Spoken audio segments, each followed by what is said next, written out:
Prime Minister has declared Australia remains in a pandemic after bowing to pressure from National Cabinet to extend COVID compensation for the state's struggling hospital systems. Live to political reporter Andrea Carruthers. Andrea, how long will the cash lifeline last?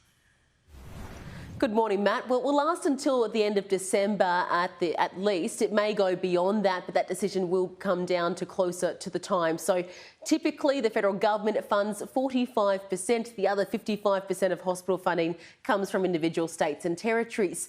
This was bumped up during the pandemic when the federal government decided to split costs on a 50-50 basis due to the extra medical expenses involved with COVID-19. That was due to expire in September. But after pressure from premiers and chief ministers, the federal government has bowed down, agreeing to extend that.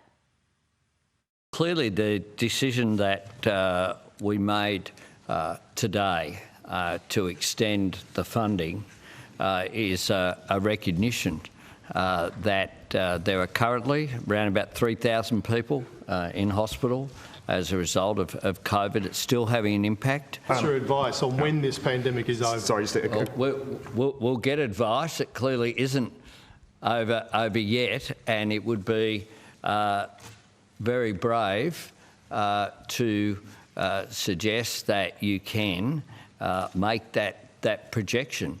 Omicron arrived in a way that wasn't foreseen. What governments have a responsibility to do is to respond to what's in front of them.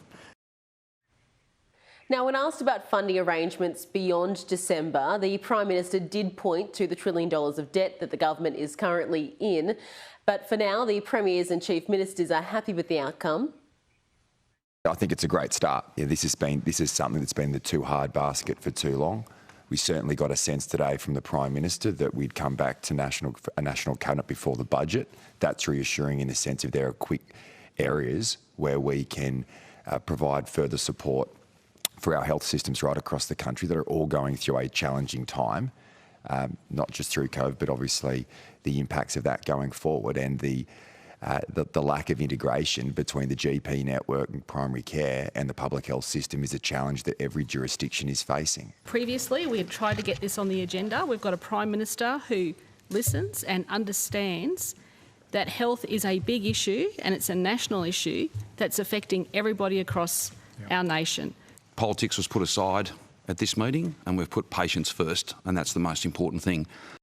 Political leaders affirmed their commitment to urgently address the skills shortage facing the nation, also noting the energy crisis hitting hard on the East Coast.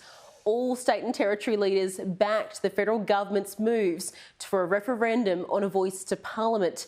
Now, this was the first National Cabinet chaired by Anthony Albanese. It came into place in the light of the COVID crisis, replacing COAG.